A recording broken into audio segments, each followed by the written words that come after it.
साथियों, हमारे इस बीच में आए हैं नितिन भाई जी आए हैं जो कि प्रजापति ईश्वरीय विश्वविद्यालय माउंट आबू से आए हैं और कल्चर एक्टिविटी के आप नेशनल कोऑर्डिनेटर भी हैं और कर्ण की धरा पर आज यहाँ पे पहुँचे हैं और बहुत सारा ज्ञान आज हमारे भाई बहनों को यहाँ पे दिया है। और उस बीच में बहुत इन्होंने हंसी मजाक में भी बहुत ज़्यादा उनको प्रसन्न किया है, क्योंकि भाई साहब जो है पशु पक्षियों की आवाज़ भी निकाल लेते हैं और ये बड़ा एक विचित्र अनोखा अभ्यास होता है। तो जानना चाहेंगे भाई जी से। भाई साहब, सबसे पहले तो आपका स्वागत है सत्समाचार में। सर, क्या धन्यवाद। कुछ कहना चाहेंगे? आपने बहुत अच्छी एक कला है जिसमें आपने हमारे प्रशंसकों को, हमारे भाई बहनों को आपने बहुत अच्छा एक आनंद का अनुभव जी, महसूस करवाया। क्या कुछ कहना चाहेंगे? क्या नए साल पर क्या संदेश देना चाहेंगे? देखिए कला मुझे बचपन से ईश्वर ने दी है प्रसाद के रूप में, जैसे मैंने अपने कार्यक्रम में भी बताया और ये भी बताया कि जब मैं 6 महीने का था तो कबूतरों को देख के उनकी डुप्लीकेट आवाज़ करता था। जब घर में 13 साल का हुआ, घर में टेप रिकॉर्डर आया तो सुन सुन के गीत गाना शुरू किया।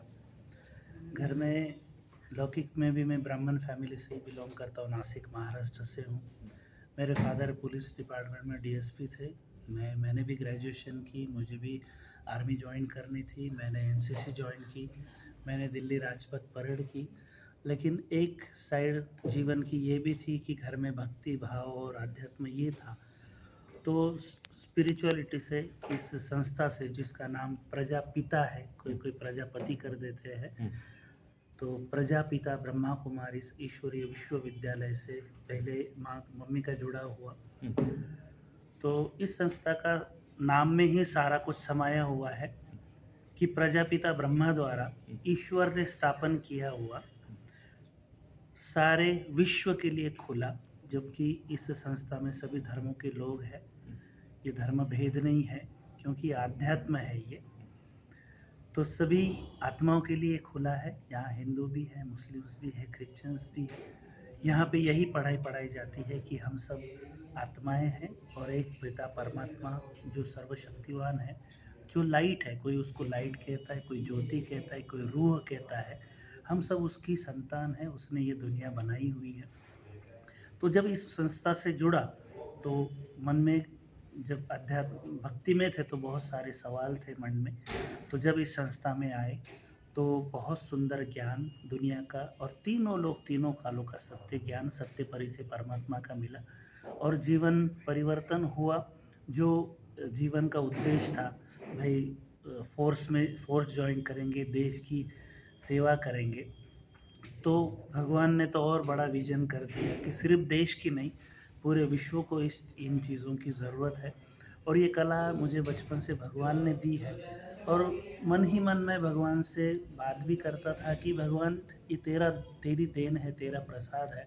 ऐसा कुछ हो कि मेरी जो आर्ट है, जो कला तूने दी है प्रसाद के रूप में, जो विश्व कल्याण, लोक कल्याण के लिए लगे और मैं तेरा संदेश, आपका परमात्मा का संदेश जन जन तक पहुँचाऊँ।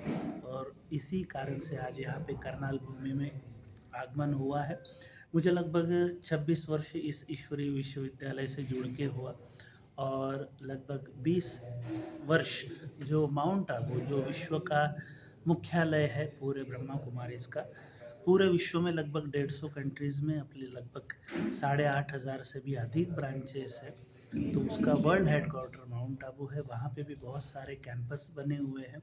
इवन जो अपनी वर्तमान में प्रेसिडेंट जी है, मुर्मू जी, वो भी अपने विद्यालय के स्टूडेंट है। अब्दुल कलाम जी भी आते थे।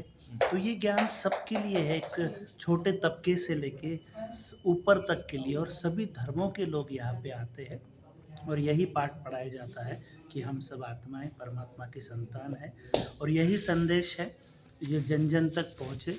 क्योंकि आज विश्व को देखा गया है, या देख रहे, हम न्यूज़ में भी देख रहे हैं कि इंसान ही इंसान का दुश्मन बना बैठा है।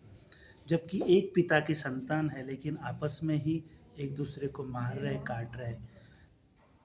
थोड़ी सी विधि अलग अलग है हर एक की उस परमात्मा को मानने की, लेकिन हर एक एक दूसरे को अंडरस्टैंड करे। और परमात्मा तो शांति का दाता है, सुख का दाता है, अहिंसा का दाता है। परमात्मा कभी हिंसा नहीं चाहता है।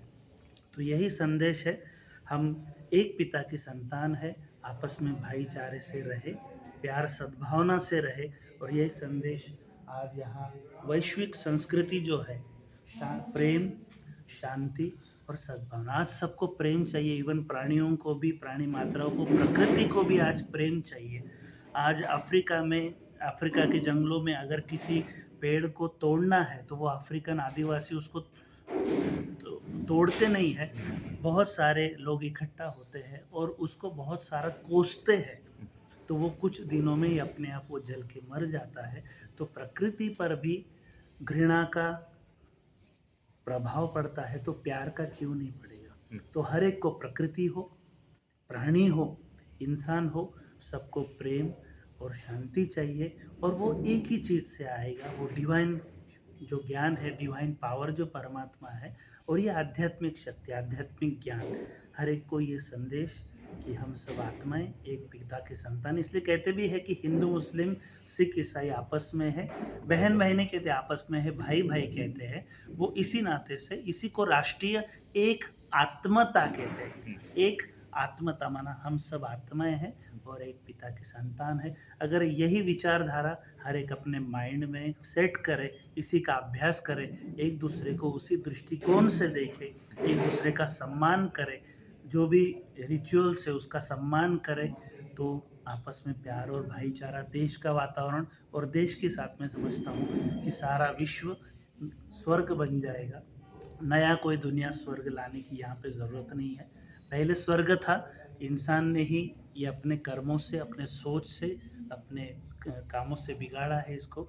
तो इंसान ही इसको सुधर सकता है, लेकिन सुधरने से पहले सिर्फ अपनी सोच को बदलना पड़े, और ये सोच यहाँ पर आकर बदलती है। तो आप सबका स्वागत है, आप सभी आइए प्रजापिता ब्रह्मा कुमारी ईश्वरीय विश्वविद्यालय में, आप सबका स्वागत है।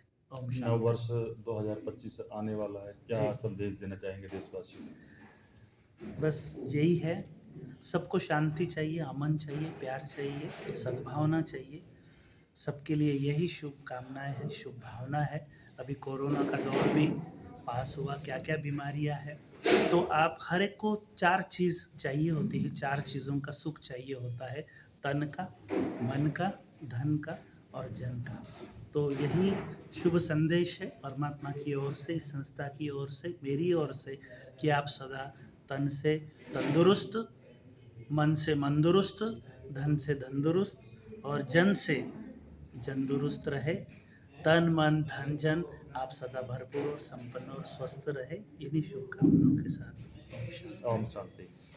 तो ये थे भाई साहब जिन्होंने बहुत ही एक सुंदर ज्ञान हमारे देशवासियों को दिया, और 2025 में जो शुभकामनाएं दी हैं वो सभी देशवासियों के लिए हैं। भाई साहब जो माउंट आबू से आए हैं, और जुड़े रहिए अगली खबरों तक। बंसीलाल पंचाल, सब समाचार, करनाल, हरियाणा।